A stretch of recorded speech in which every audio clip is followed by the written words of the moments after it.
Hello again, folks. Gator's been busy. Yes.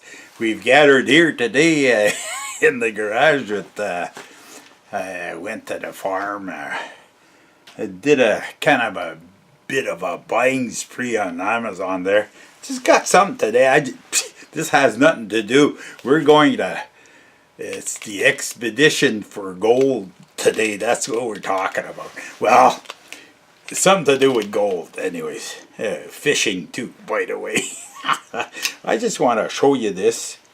If any of you are ever interested, it's a little piece I ordered on Amazon. There was two of these, a blue one, which is a smaller one. This goes on a, what do they call those? Not a dado. Anyways. It's plunge, I don't know. It's to make, you see, I have my plaque, you know, the plaque I use at the beginning of this there. Well, I want to hang it on the wall, but I just want to put two screws and then just be able to put it on the screws and just drop it down a little bit and it hangs. And I seen this and I found where to get it. See this, folks?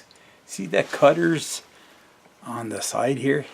That's where what happens is you plunge into the wood, then you go up, and then you have a slot where your screw hangs, and this, the end part, is where your screw head goes in. So, I'm showing you this. I can't even tell you a router, but it goes on a router. It's a router bit, I guess. But anyways, you go on the internet if you want one and go looking for it. But I just Cecil. That's who I got. I was forgetting. I should always give credit where it's due. Cecil from the Header and the Cecil Homesteading program. He's the one that put me on to this. Anyways, okay. Today we're going to, it's in French, chemin de la mine. We're going to go fishing. But it's just a story. We're not really, there's no pictures, there's nothing. So I'm just telling the story, and I hope you just bear with me because it may be getting long. But anyways, I should be interesting for some people. So bear with me. First, I'm going to situate you. That's it. First, I'm going to situate you to show you where it is. Then I'm going to come back and I'm going to tell you the end. So stay in there. Okay, folks. Today we're going, well, it's a gold story. But first I got to take you fishing. And gold is part of the fishing story. Right here, I crossed the river. And there's a road right here. You can't see it. That's going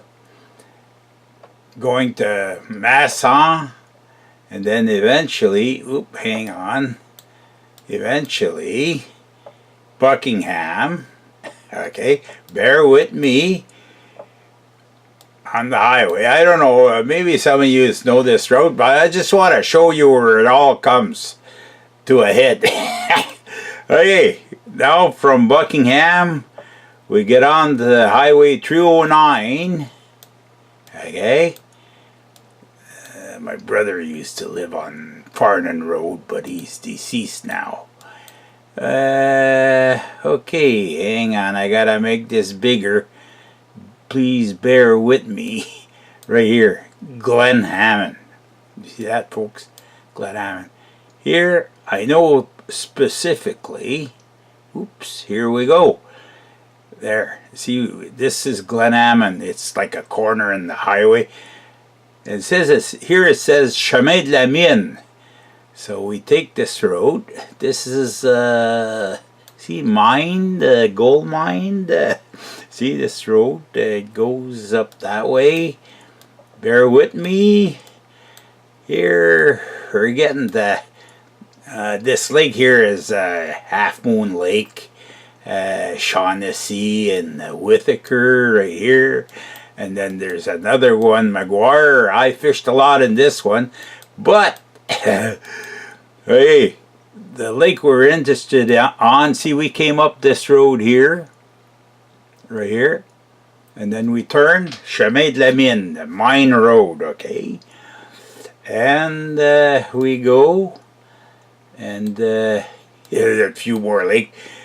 Jake Lake here, and here we turn, and right here, this here, okay, first I'm gonna specify, this is all granite, a big granite mountain. There's quite a climb here, almost full of drive country. And then back on this side, this road has been made with slag out of the mine. It must have been steep in its day, and it's right on the side of going down to nowhere. But anyways, I had a pickup then, and just a normal, not even a full drive, and I always had a hard time getting up this mountain. And there was no, if you wanted to back up, you better do it diligently.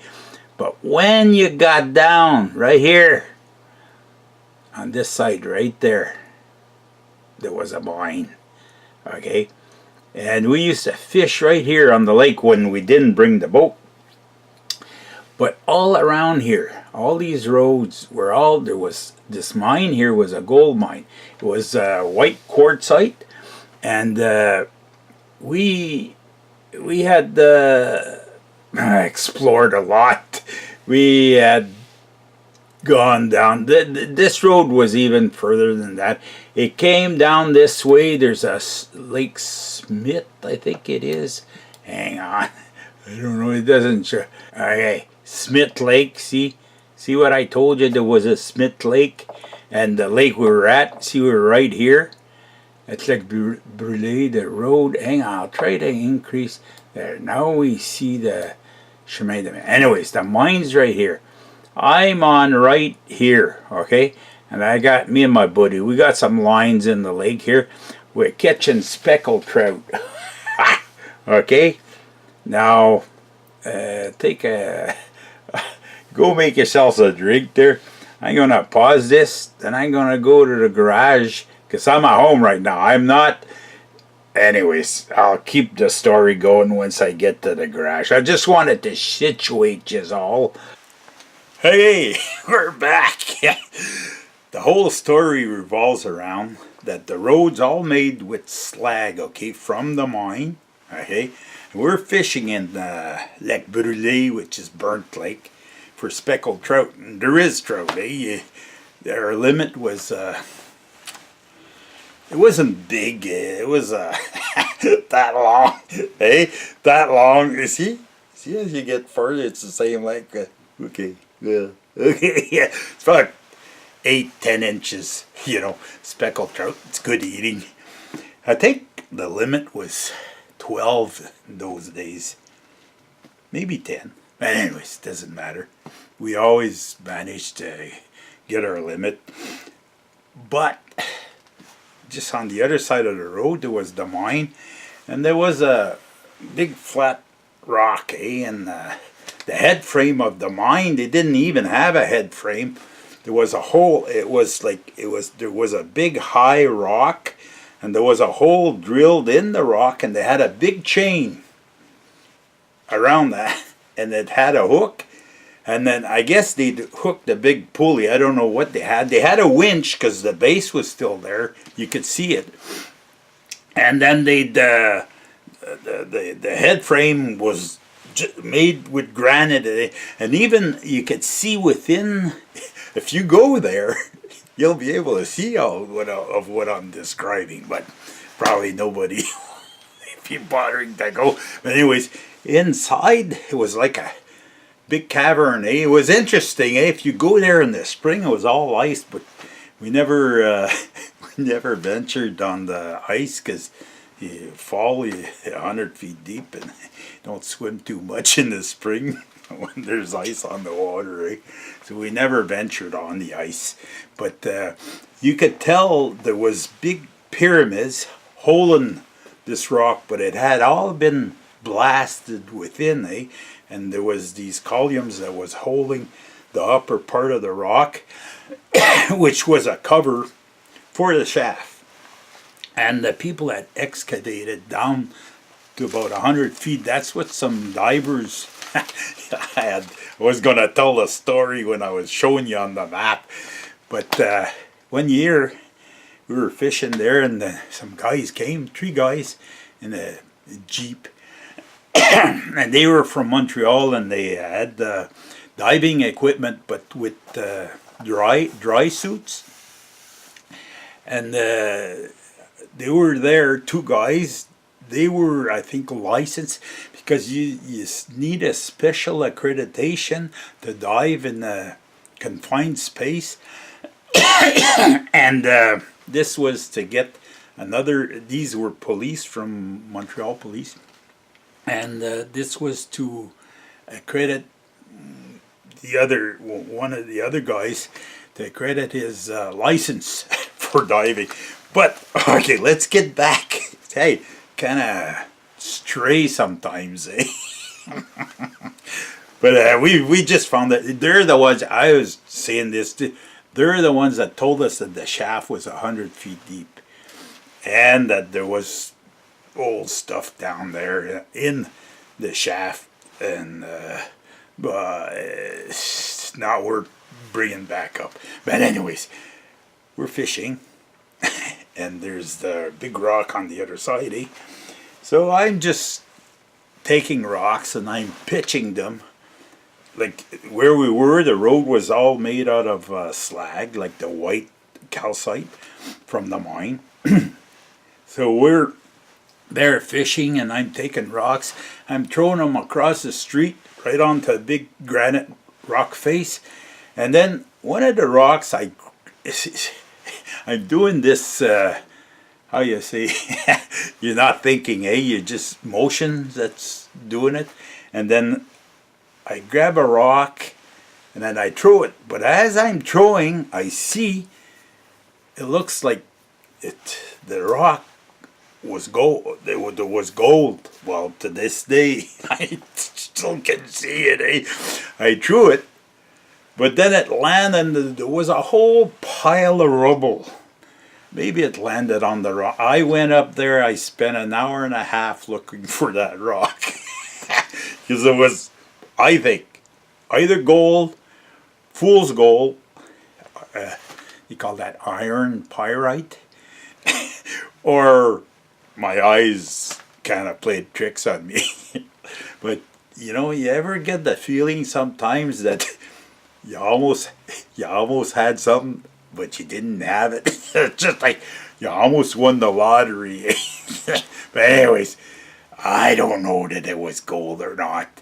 And, well, it could have been, because this was a gold mine, and that was slag that they brought out of the mine. I don't know. I don't know their extraction, how they broke the rock to get the gold out of the rock. A lot of the roads up there, like I showed you all the different lakes where we used to fish, a lot of the roads up there are all done with the slag from this mine, eh? So, I don't know. This is the gold story. It's been hot. Like this didn't happen yesterday, eh? I wasn't 30 years old then, and I'm 69 now, so it's been a few years, eh? But to this day, I still regret throwing that rock. It was, well, by the time, you know, the motion to throw the rock, by the time it got to the head and it all registered, eh? It was too late. The rock was flying, and it hit the rock, then it fell.